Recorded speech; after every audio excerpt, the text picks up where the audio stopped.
Welcome, everyone. Thanks very much for joining us this Sunday. Wanted to wish those of you celebrating Easter a happy Easter, and for the rest of us and who are having the holiday off, hope you have a good time of rest over the last couple of days. Okay, so I wanted to cover today hawker centers and food in general. I know I've had this topic stored up for quite a while, but not too sure how to approach it. So today I'm going to cover the theory behind hawker centers, different types of food, different types of places, what you can expect, this type of stuff.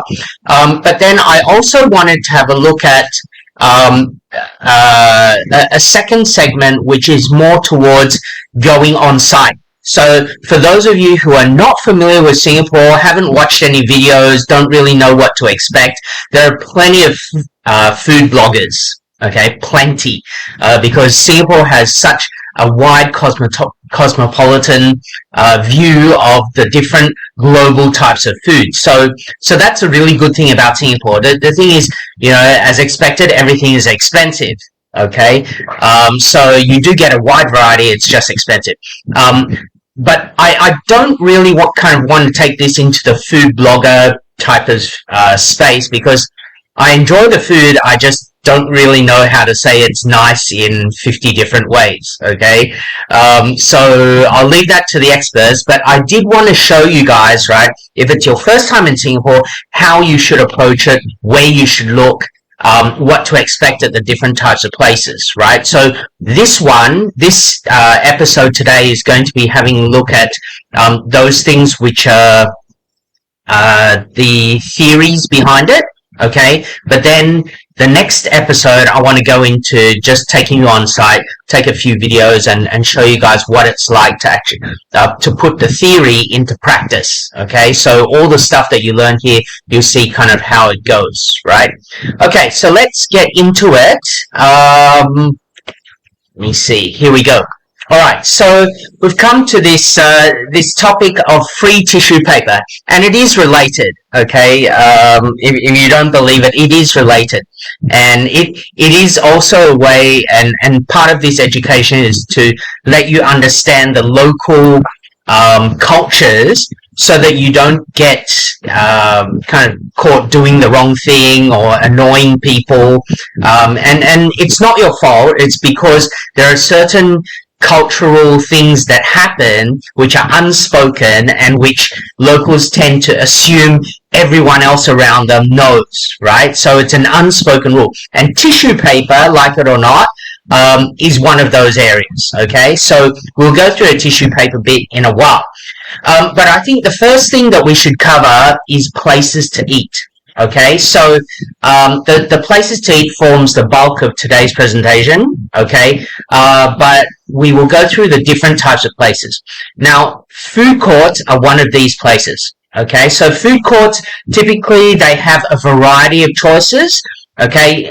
Chances are in the last maybe 10 to 15 years in your country, you've come across this sprouting of food courts, which is an idea of a variety of stalls within a particular area with shared common seating, and everyone goes to this common seating area and then picks the different types of foods that they want to eat from the different stalls and then eats together in a common area. So that concept is the same thing here, okay? So you get a variety of food choices. The reason why this is good is because not everyone likes to eat the same types of food. For example, if I like eating noodles, and the person next to me would prefer eating something with rice or prefer eating a burger or something like that, you can go and all get different types of foods and then sit together and eat somewhere. As opposed to somewhere like a bak kut teh restaurant where the main staple is pork based, where it's noodles, rice, but pork based. And if you don't like eating pork, well, you're going to have very few choices sitting in this restaurant. So the food court's an idea for those people who have different types of preferences when it comes to food. It's mostly aircon. Why? Because they're mostly within shopping malls. Okay. Now these shopping malls are air conditioned. Okay. The food courts are usually in the top floor or the bottom floor, the basement. Okay. Usually there. But if you're not sure, there's always the information counter, or just take the easy route, walk into a shop and just say, is there a food court somewhere here? And they'll just say on the top floor, the bottom floor, or whatever floor. Okay, that's the easiest. And for me, I'm always kind of leaning towards whatever's the easiest, whatever gets your answer. Yeah, it might be a bit shy, might be a bit embarrassing to go and ask someone, but I would just go and do it because it gets the answer quicker. Yeah, it's a bit, yeah, you feel a bit shy, but, they're not going to remember who you are anyway, so just go ahead and do it. Okay, so when you're eating at a food court, you finish eating, then clear your table. Okay, and I'm going to go through these because these are the small things that will avoid problems, okay, later. Okay, so you clear your table. The last meal, right, because I know some of you have quite a few things to cover in your itinerary, and then you finish your activities late. So do not go to a food court after 9 o'clock, because either they will have nothing much left, or they'll offer you something which is kind of, we can sell you the noodles, but the chicken that's supposed to go with the noodles will kind of run out, and this thing would run out, that thing would run out. So, you're not kind of getting a proper meal, right? So you probably have to go somewhere else. Okay. So just note it's about 9 o'clock, and then after that, you start getting the whole shopping center starts to close, right? So you'll start hearing the shutter noises of the different shops about 9:20, 9:30, then the shutters will start coming down. So the food court also, the stall owner would want to start cleaning up and exiting out as well. Okay, so try not to go too late, right? 9 o'clock's probably for me the latest, and then I just choose somewhere else. Price guide, it's roughly $7 to $10. Okay, roughly. And the examples of food courts are things like, so I've just given you a few common brands, okay, within the shopping centers. So Kopitiam, Kofu, Food Junction, and Food Republic. Okay, if you see these ones, these are the types of food courts. The one which is probably a bit more on the higher side in terms of pricing is Food Republic. Okay, tends to be a bit more on the upper end. Couple, maybe $1 or $2 more than the normal Kopitiam and Kofu and Food Junction. So just keep that in mind as well. Okay, next one.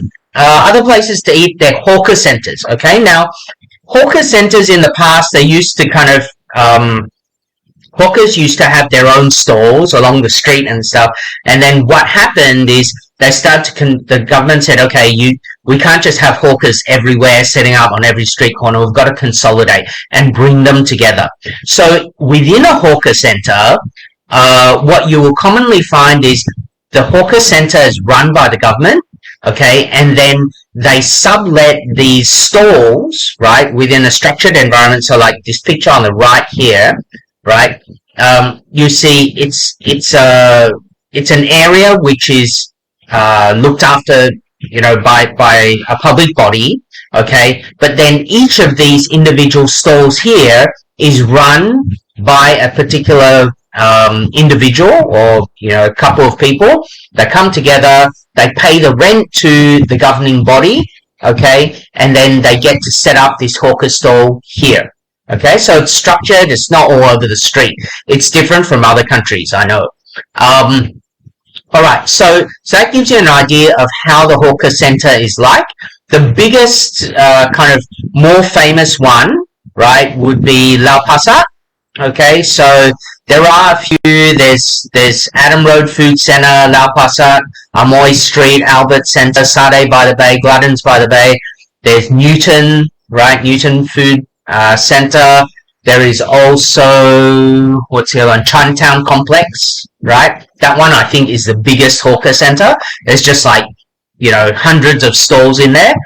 Okay, so the same type of idea, okay, you get a whole lot of variety, so different people can just, your family can just come together, sit together, and then everyone just goes and buys their own food, as to what they want to eat.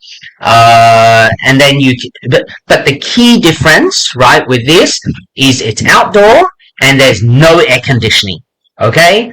So currently, it is really hot. It's like 34 degrees. I think if you go on your Google weather or something, it'll say it feels like, and it's like it feels like 39, 40, 41 degrees. Yeah, so I'm sitting here with a fan on and I'm perspiring away, right? It's just hot. Okay, so when you're in a hawker center, it's even hotter because all of the heat from the cooking of the food is there. The air circulation isn't great. Okay, they don't have fans everywhere. No air condition. So a lot of the locals, they tend to move towards food courts, towards restaurants because of the air conditioning. Okay, but because there's a difference between the aircon and non-aircon, there is also a price difference. Okay, so you will see, right? Okay, so you will see down here it says the price guide. It's slightly less. Okay, again, that same idea of you don't have to pay for the aircon, and the rental in a hawker center for the hawkers is cheaper than going into an aircon food court. Okay? Alright, so the drink stalls are 24 by 7, okay, most of them. And then some food stalls are also open overnight. A lot of the Muslim ones and Indian ones are open 24 by 7, okay? So it is very common for locals to head out to a hawker center at 11 p.m. at night, or you'll hear people kind of, if you go around to a hawker center, there's people hanging around the hawker center at like 2 a.m. in the morning, right? Just people hanging out, right? So that's one of the common things that people do. You do need to note for the hawker centers, they do have closure dates, okay? So I've given you the link here down below. There are certain days when the hawker center closes and they do a mass cleaning event. Okay, so it's usually 1 or 2 days every month or every couple of months. Okay, again, for the normal stores, they usually start kind of cleaning up, packing up around 9 o'clock at night. Okay, but yeah, okay, so I know a lot of you guys are looking at hawker centers, and that's why I was saying this week we're going to have a look at the theory. Next week we'll go and have a look at some actual hawker centers, so I'll bring you guys around. Okay, the places to eat continues, right? So within a hawker center and within a food court, you also have the dessert and drink stall. And it's very common, okay, that a lot of people order a drink together with their food, and after their particular meal, then they go and get dessert as well. Okay, so here, I don't know if some of you guys recognize this. This would be chendol. Okay, so the green stuff here, okay, they're not worms. It's just, I think it's certain type of flour, and the color is green. So yeah, it's called chendol. They put beans. I think kidney beans or something. And then on the right, it's ice kacang. I tried to find the nicest looking ice kacang picture, but they all kind of look rather messy. Okay, but it's a whole bunch of ingredients and coloring on a stack of crushed ice. Okay, so I think because of the weather, a lot of people like eating cool stuff, so a lot of people go for this ice kacang, and it's basically colored ice, right? But crushed ice, so you can just kind of spoon it and eat it. Okay, and then the drinks. Okay, the local drinks here. Okay, they sell the normal canned drinks, your Coke, your Sprite, 100 plus. They serve lime juice, bandung, all the different types of drinks. Okay, but they will also sell what is traditional tea and coffee. Okay, so the tea they call teh, okay, and the coffee they call kopi.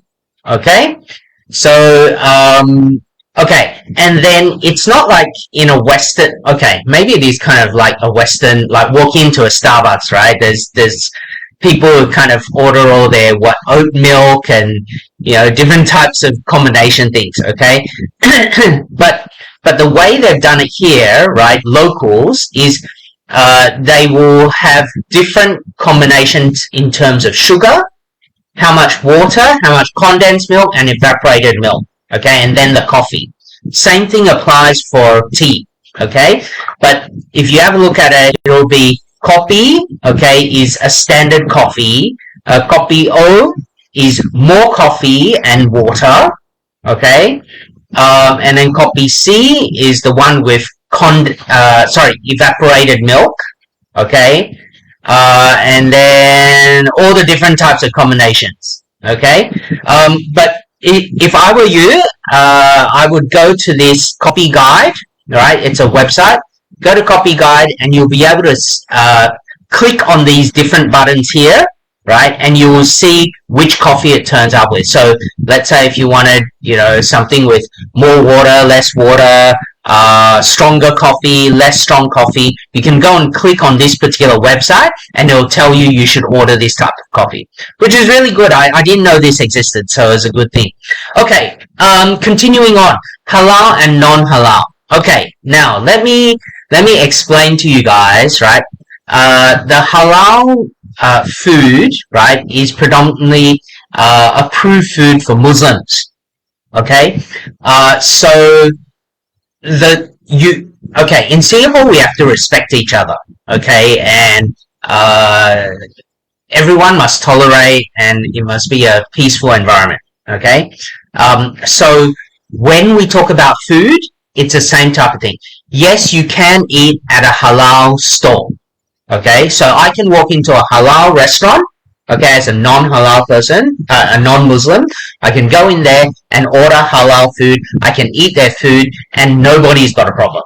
Okay? Likewise, in a hawker center, I can also go and order halal food. In a food court, I can also order halal food. And I can eat together at the same table with non-halal as well. Right? But the thing is, you need to keep it separated. Okay, so I can use the utensils from the halal store. Okay, but I'm not going to say, oh, let me try your pork soup that you're having and take my halal spoon and dip it into the pork soup and drink it like that. You can't do that. So they must be kept separate. But we can sit on the same table, we can talk to each other, all that type of stuff, just like normal. It's just you don't mix the food and utensils together. Okay, so halal stuff separated from the non-halal stuff. Okay, when you return your trays at the end, okay, so after you finish eating, you return your trays to the halal tray return area, as opposed to the non-halal area. There are two separate tray return areas. Okay, so just choose the right one. Be sensitive, okay, to others. Note that it is currently fasting period, okay, for a lot of the Muslims. So I've posted this in the page. You can go and have a read of this in your own time. Okay, but the idea is be sensitive. Currently, the Muslims are going through a period. It's a tough period of no food, no water, from morning until night. Okay, and especially in the heat, right? It's really, really tough, right? If you can't drink, and it's so hot, and you'll probably start getting headaches and all that stuff. So it's really quite tough. Okay. All right. Next one, shop houses. Another different place that you can go and eat. These are roadside shops. Okay. So you see it's like roadside like this. Okay. And then the shop houses are here. So it's not a shopping center. Okay. These are by the side of the street. And it is not a food court. It's not a shopping center. It's not a food court. It's not a hawker center or a food center. It's It's individual shops run by individual owners paying their own rent to a private landlord. Okay, so these ones as well down the bottom. Okay, so these places tend to be a bit more flexible. Okay, in general, it still kind of closes at 9, but if the boss is there and you walk in and you say, "Hey, boss, I know it's I know it's like 9:15. I know it's late. Do you still have food?" And the boss will be like, it depends, right? If it's the boss will say, yeah, it's okay, come sit down, right? And because it's their own run business, right? And maybe, they can accommodate you and stuff, okay? Then there are other places like this, okay? Supper Stretch, okay? There are a couple of these places around Singapore, but this Supper Stretch is around, Clementi Road, right? Which is the west side of Singapore.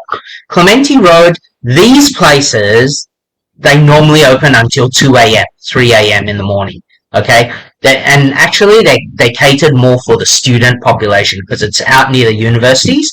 So, yeah, students, for some reason, they don't sleep, and they come out and go and have, supper all types of the day, right? So they'll come out and these places will be open out the west side. It's a mix of aircon and non-aircon, depends on the particular shop.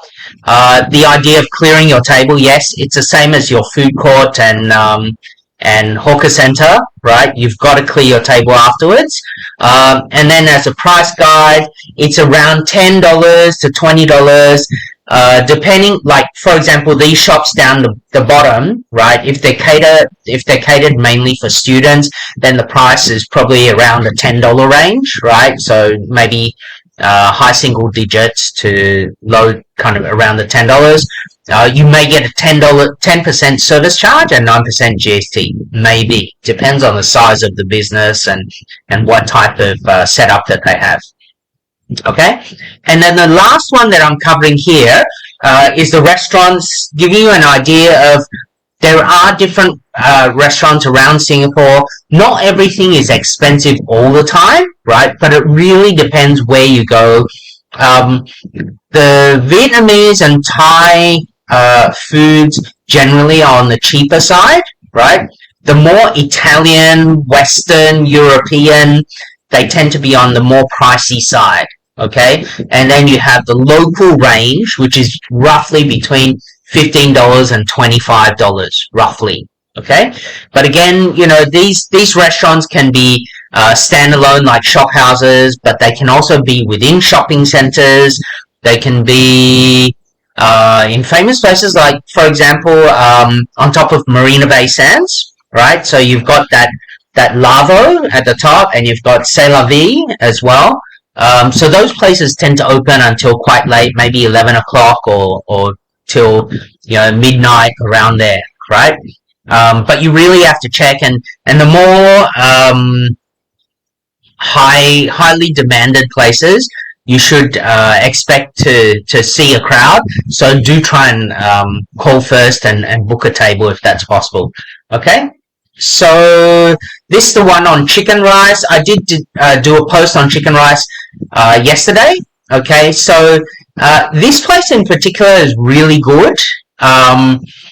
We like it. It's consistent. It's run by the boss himself. So the boss used to be the ex-chef at Mandarin Hotel. Okay, and back in the day, we're talking like pre-COVID, right?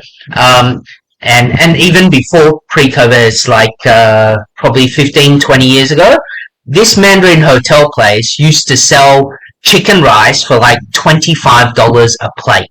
It's some crazy number. I tried to have a Google, and now they're selling kind of a set. So it's like you get your chicken rice, you get the laksa, and you get a couple of other things. But it altogether was like $44 or something. Right, that one's kind of like a set, but just the chicken rice itself. So if you have a look here, right, you've got a basic chicken rice set for $6.50, right?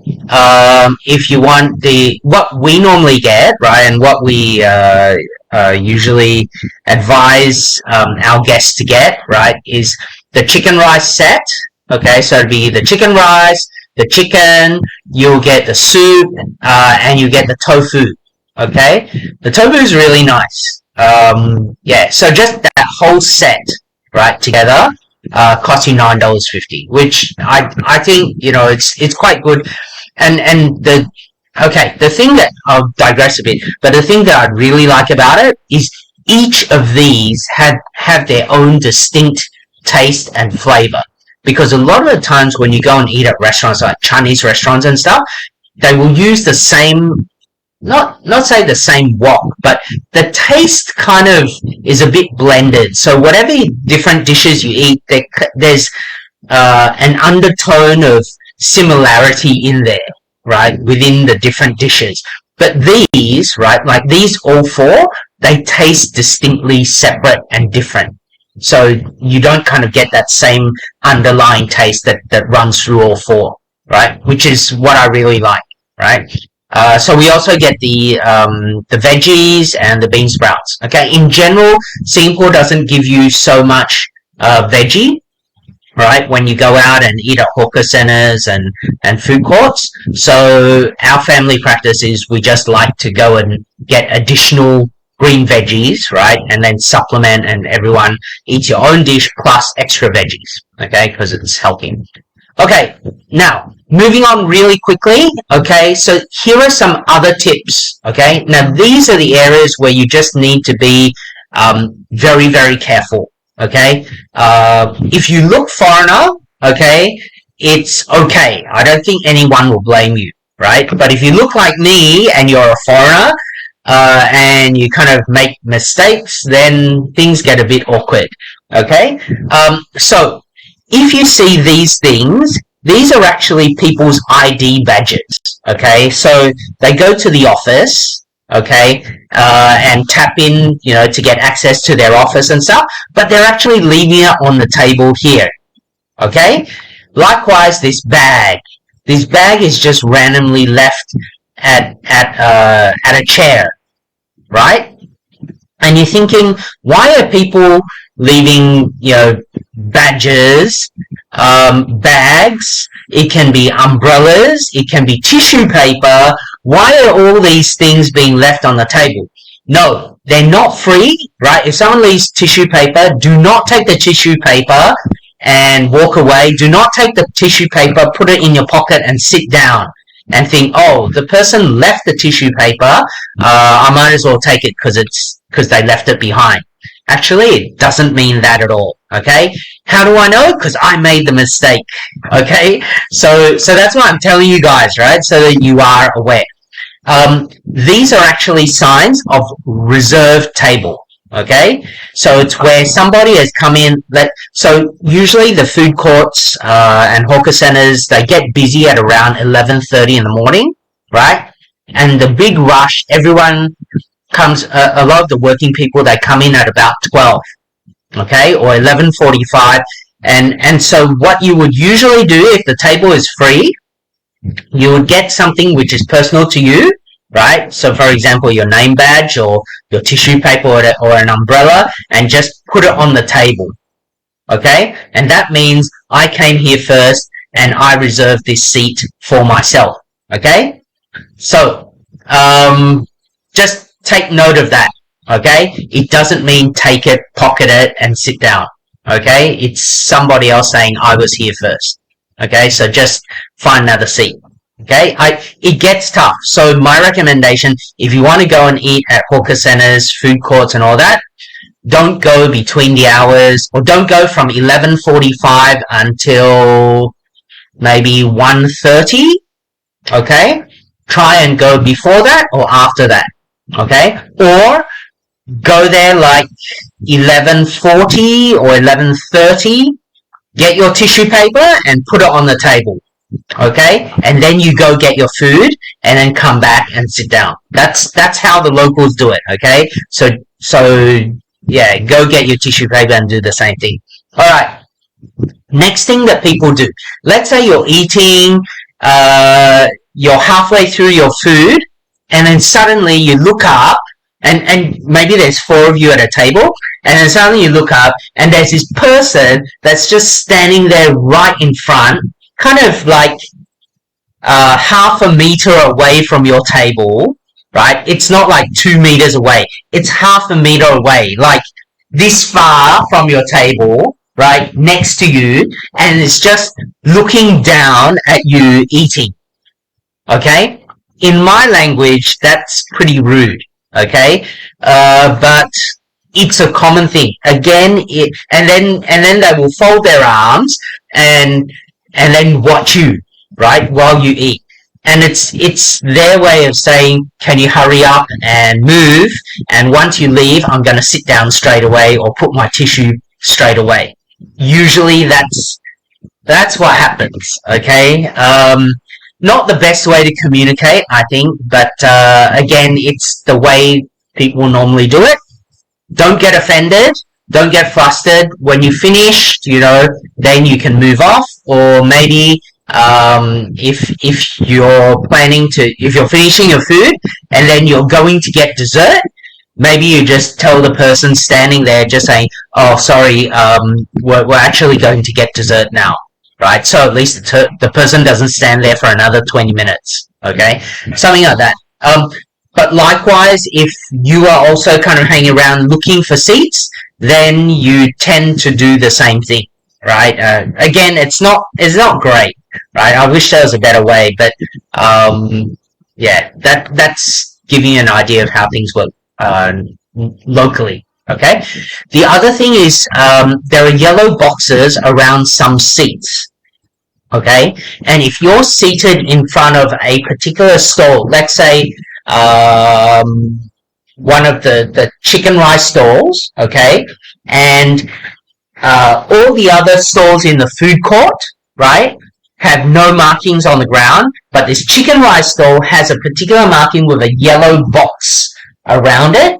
That means, okay, again, it's not explained, but that means if you want to eat chicken rice, you can sit in this particular box, which is being paid for by the chicken rice stall. Okay, the chicken rice stall needs to pay for their patrons to sit inside this box. Why? Because generally, if you go, like I said, if you go between kind of 11:45 till 1:30, the food court is going to be packed. Okay, and everyone is just going for whatever seats. So part of the strategy of the chicken rice stall is, okay, I'm going to pay extra to the food court management to block out this particular yellow box so that only my chicken rice stall people are allowed to sit here.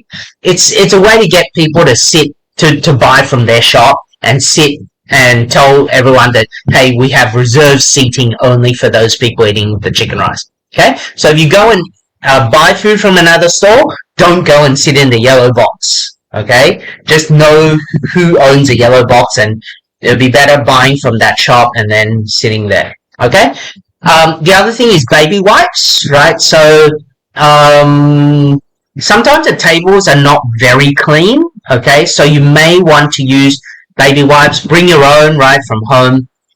Get the baby wipes, wipe down the cutlery if you don't feel comfortable with the cleanliness of shared cutlery, okay, and then wipe down the table if you want. Okay, now, a couple of other things. Don't leave chopsticks in your food. Okay, I got scolded for this last time, okay, and I'm sharing with you all the times I've got scolded for all these different things, okay, but don't leave chopsticks in your food. So, if your bowl, let's say, is like this, okay, do not you see the chopsticks are there or at the side, right? Do not poke them in like this and then leave them there and then start talking to your friends and all this stuff, okay? I got told that this is extremely rude. Why? Because if you hang around the local housing areas, right, at certain times of the month, right, they will have worship to spirits and things like that. Okay, so they will also offer foods, right, and the chopsticks are going to be poked in like that. Okay, so I got told off by some colleagues last time, telling me never poke your chopsticks into the food and just leave it there. Right? If you want to talk, You take out your chopstick and put it at the side of the bowl, right? Because people treat it as offered food to idols, offered food to spirits and stuff like that. So just be aware, don't do that. Okay. The utensils. Okay. Again, I got scolded for this one as well. If I'm getting food from the chicken rice store, I will get a spoon from the chicken rice store. I will not get a spoon from the beef, or was it the beef noodles store, right? I will not get chopsticks from there and use it for my own kind of store, especially in a hawker center, right? Why? Because the hawker center owner is the one who has to look after their cleaning up, who has to look after their the payment for all their cutlery and stuff like that. Okay, so you get particularly sensitive to say you didn't buy from me, but you're using my stuff, and it moves to the same area, right? Of especially takeaway stuff. Okay, so takeaway stuff. If you buy, okay, so you see that these chopsticks, right? The chopsticks and bowl, they're all reusable, right? So chopsticks are the plastic ones where you wash it and then just put it back in there, and then the next customer that comes along uses those same chopsticks. But if you go and take disposable cutlery, it means that somebody's got to pay for it. Okay, and these hawker store owners, right? They're very thin margin businesses. Okay, so even things like disposable bowl, disposable chopsticks, disposable spoons, they're all actually costing the owner money. Okay, so every time you use it, especially if it's not from their store, right, it costs them money, and you will get scolded big time. Okay, but takeaway stuff as well, right? If you order takeaway and then you take the disposable, like the wooden disposable chopsticks or the plastic spoon, that's fine. Okay, they won't have any issue. But if you order food to eat in and then you take the takeaway, like the wooden chopsticks and all their disposable stuff, they may get a bit upset. Okay, because again, the pricing that they're charging you for sitting in is a standard pricing, and usually if people take away, there's like an additional, I think 20 cents or 30 cents that they charge on because of all the disposable cutlery and all that stuff, right? So if you just eat in but end up taking all their disposable stuff, they may get quite upset as well. Okay, so just keep that in mind. The way to avoid that, go for the plastic chopsticks. Okay, if you're concerned about cleanliness, again, get the baby wipes and wipe it down before you use it. Okay, that's the way to get around it. And then the last point here is avoiding a fine. Okay, now if you do not clear your tray, your bowl, your chopsticks, all your stuff, if you don't clear it and you just stand up and leave, you're going to get fined. Okay, so do not do that. Always return your dishes and cutlery. Okay, there is this return tray area, right?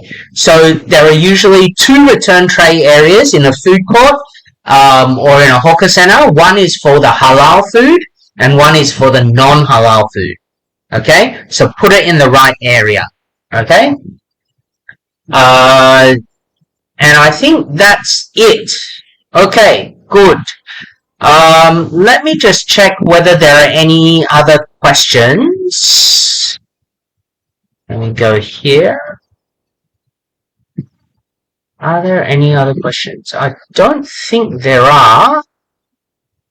Okay, no questions today. But if you do have questions, right, do come back to us and let us know, right?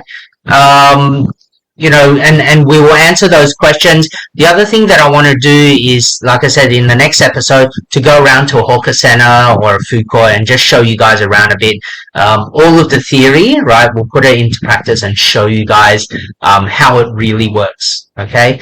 Um, yeah, it's a lousy experience to get scolded by somebody, especially when you're on holidays.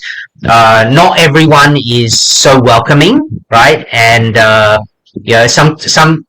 sometimes you get a couple of the old people sitting there. They're the types of people who spend hours at the hawker center just sitting there. They make comments. They may kind of look at you differently. Not you in particular, but just general people. They always got something to say, right? And then the hawker store owners, maybe financially, it's thin margins and all that, so they're under pressure as well. Not everyone has a smiley face, right? Especially in the hawker industry because it's so long hours and it's very tiring. And then the weather is really hot. It's just not a great environment to be in, right? But they still do their work.